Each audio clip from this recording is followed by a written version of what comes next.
This is Julia James Davis, and welcome to The War on Beauty. Today we are talking about something that might seem like an odd comparison at first, but stick with me because I think that it reveals something profound about where our culture is heading. Last week, two very significant events happened: the Met Gala and the historic election of Pope Leo XIV. At first glance, these two events really couldn't be more different.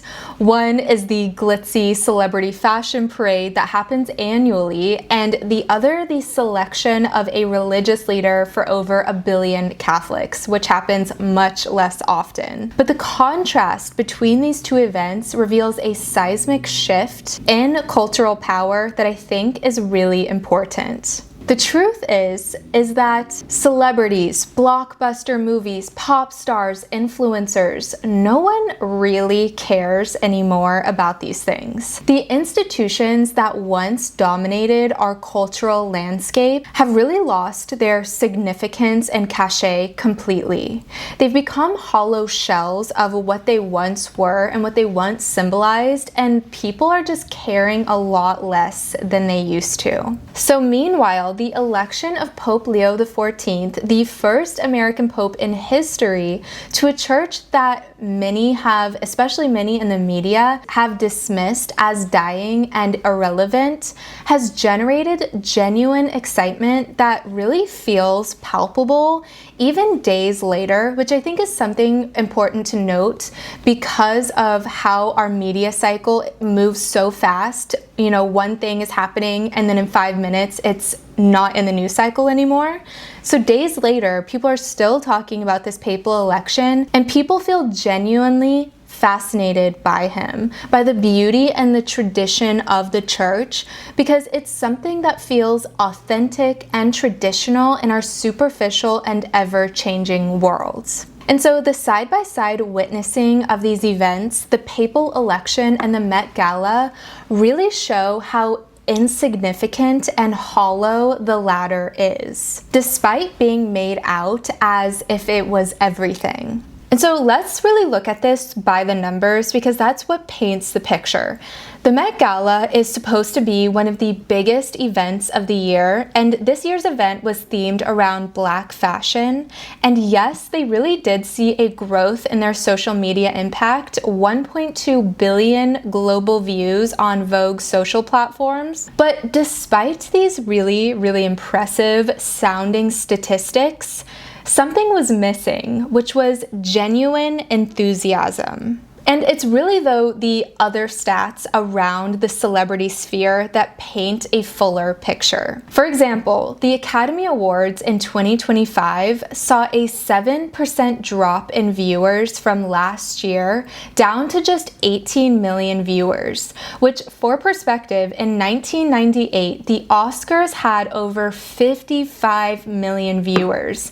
And that high viewership remained steady into the 2010s, with 40.4 million viewers in 2013. So that's a huge drop in viewers for the Academy Awards. Even relating this to myself, when I was little, I would be so excited on Oscar night to go home from school and to watch the Oscars, or is it on a Sunday? Either way, I was so excited to be home on Oscar night, and the next day you would go to school and talk about it with all of your friends. Everybody watched it.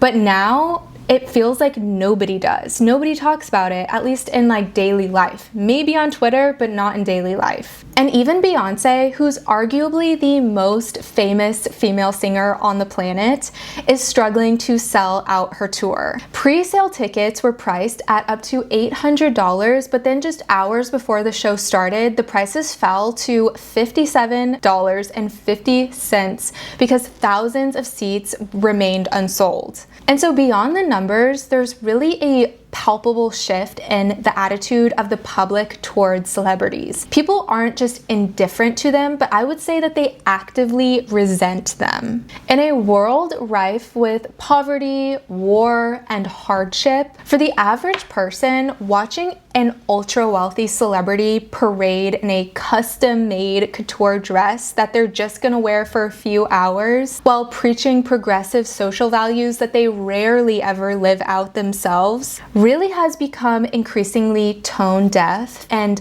off-putting for the average person. And for context, I am not a hater. I actually love fashion and all of that stuff, but even I am not clicking with it. And I think that's the change. The change is that the shift has already happened away from that. It's very hard to see our world, which is in so much strife and turmoil, and then to see a parade of celebrities that literally looks out of the Hunger Games. They haven't realized yet that that's over, that is already dead. And so to see it happening and to be having the motions of all of that play out, it feels wrong because it is wrong. So the relative success of the Met Gala this year is, in my opinion, an outlier on a sinking ship. It's a dead industry because the faith in those institutions has been completely undermined. And Vogue, the magazine so inextricably tied to the Met Gala because its editor-in-chief, Anna Wintour, is the chair of the Met Gala,